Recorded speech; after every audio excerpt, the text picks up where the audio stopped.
Ever feel like you keep finding the wrong person for you over and over? Cha Jones is an intercultural consultant, soul alignment coach, and a global guide. In this video, we get to witness Cha's clarity on her red flags in dating and learn from it. What are your red flags in a person? My red flag: people who have like substance abuse, people who lie.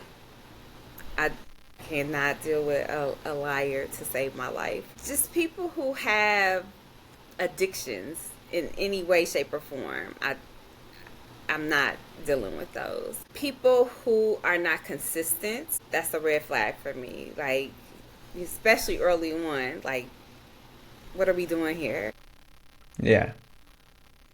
But the big ones are people who have like certain types of issues that either they have parent issues or they have like different addiction type, addictive personalities. Those are really big red flags for me.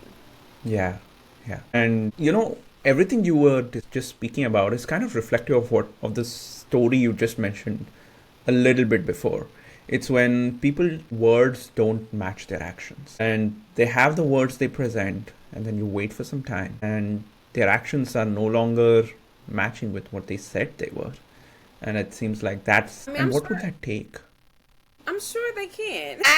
I'm not willing. Like, Yeah. okay, so for me, because I think you also have to know yourself and you have to know who you are, Right. and you have had to do your own personal work on your journey, right? And so I know that I'm a nurturer, right?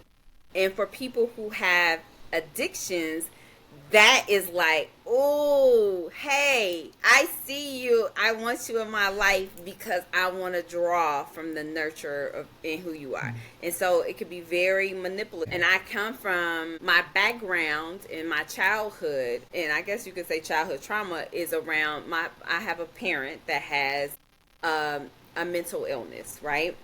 And so I'm the oldest child. I'm also the nurturer, and I am, I've always just been keenly aware, intuitive, beyond intuitive as a child. And so I was the one who was helping my mom, right? And I just how to be.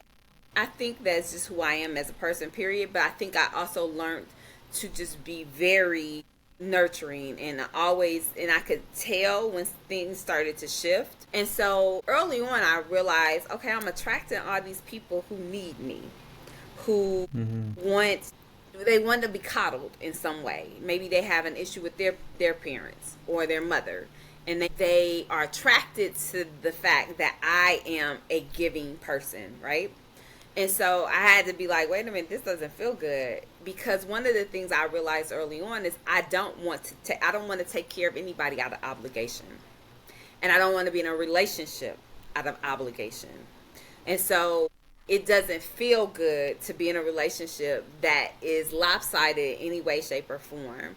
So for me, when I see that you have an addiction or you have some type of trauma that is drawing you to me because I feel comfortable and safe for you, I then have to question certain things. So can somebody have an addiction and be in a relationship and overcome that? I'm certain. I'm certain that because it's really about what that person wants. Person's willing to do the work.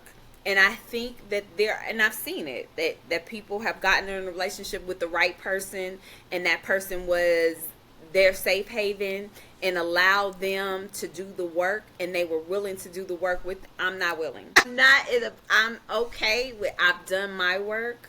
I'm okay with who I am, and I want to be in a happy, healthy, loving relationship with somebody who has also done work, and they're not trying to overcome something.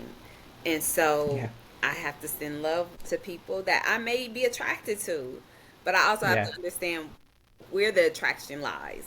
Yeah. I love the clarity that you have. There's a crystal clear boundary of what you're not willing to take. And that's something that many people struggle with. A lot of people struggle with having those boundaries with themselves. This is a red flag and I shouldn't go towards it.